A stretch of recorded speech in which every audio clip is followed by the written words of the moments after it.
సత్యం ధర్మం న్యూస్ కి స్వాగతం. నేను రియా. పత్రికేయ సోదరులకి సోదరీమణులందరికీ నా హృదయపూర్వక నమస్కారాలు. ప్రాయశ్చిత్త దీక్ష ప్రారంభించింది 3వ రోజు. నేను ఎప్పుడు కూడా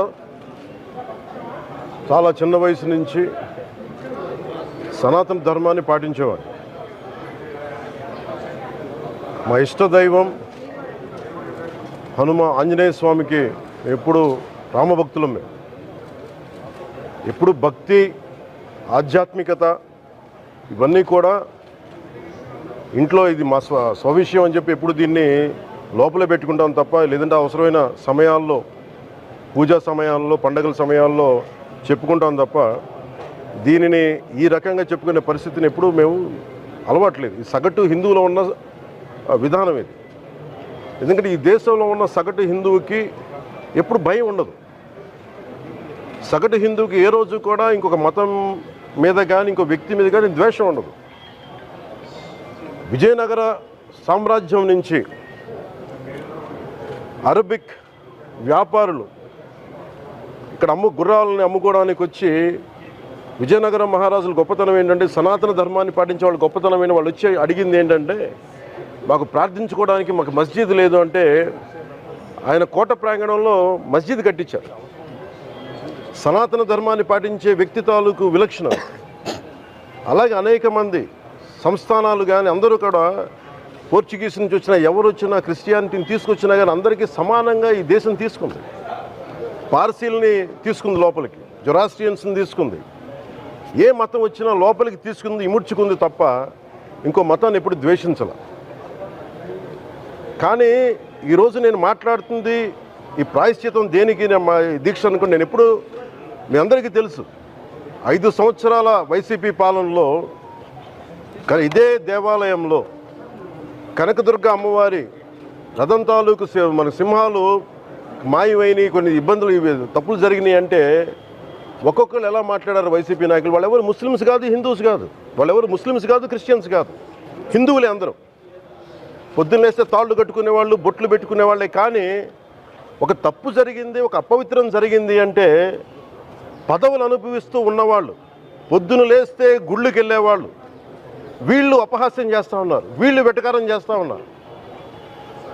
ఈ ఎంటైర్ ఈ విషయంలో వాళ్ళు మతం పుచ్చుకున్నారా లేదా నాకు అన్నీ తెలియదు. వైవి సుబ్బారెడ్డి గారు ఉన్నారు, భూమన కరుణాకర్ రెడ్డి గారు ఉన్నారు, వారి కుటుంబ సభ్యులు ఉన్నారు. ఎవరైనా సరే మీరు మతం పుచ్చుకున్నారా లేదా నాకు తెలియదు. అవన్నీ అది మీరు బయటికి చెప్పుకుంటారా లేదు నాకు తెలియదు.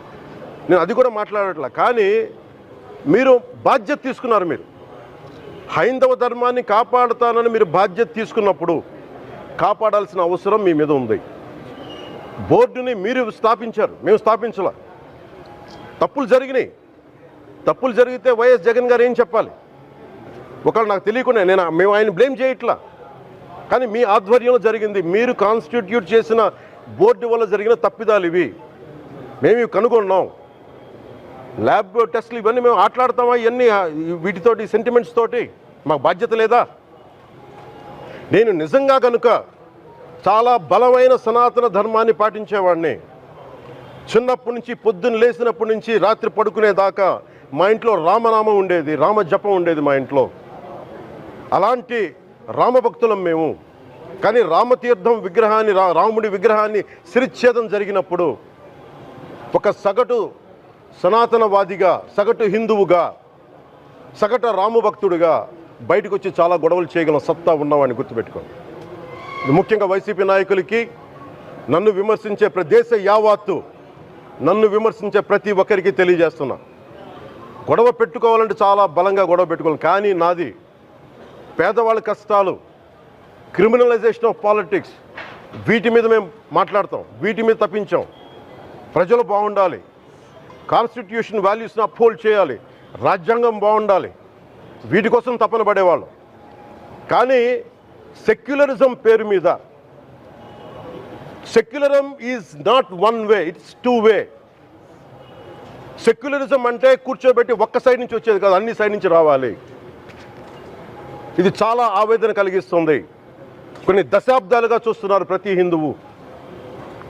దీంట్లో మిగతా మతాల ప్రస్తావన కంటే కూడా నేను ఎక్కువ ప్రస్తావన చేస్తుంది హిందూ ధర్మాన్ని పాటించి వాళ్ళు వ్యక్తిగతంగా పాటించి బయటకు వచ్చేటప్పటికి మీడియా వారి కోసమో లేదంటే ఇంకొంత ఎవరైనా సాటిస్ఫై చేయడం కోసం తెలియదు, కానీ సాటి హిందువులు తోటి హిందువులను తిడతా ఉన్నారు. ఇది చాలా ఆక్షేపణీయం. దీంట్లో నేను ముస్లిమ్స్ నిందించట్లా, అది క్రిస్టియానిటీ నిందించట్లా, కానీ బాధ్యత తీసుకున్న హిందువుల్ని నేను నిందిస్తున్నాం. బాధ్యత మీది. మీరు యథాలాపంగా వచ్చి ఇది పొలిటికల్ పదవులు, విగ్రహాలు పోతే మేము ఇల్లు కట్టుకుంటాం, వాకిళ్ళు కట్టుకుంటాం, ఏం మాటలవి? ఇదే మీరు మస్జిద్లో జరిగితే మాట్లాడతారా? మస్జిద్లో ఇలాంటి అపవిత్రం ఒక చిన్నపాటి చోరీ జరిగితే ఇలాగే మాట్లాడతాం. ఎందుకంటే మీరు మాట్లాడరు.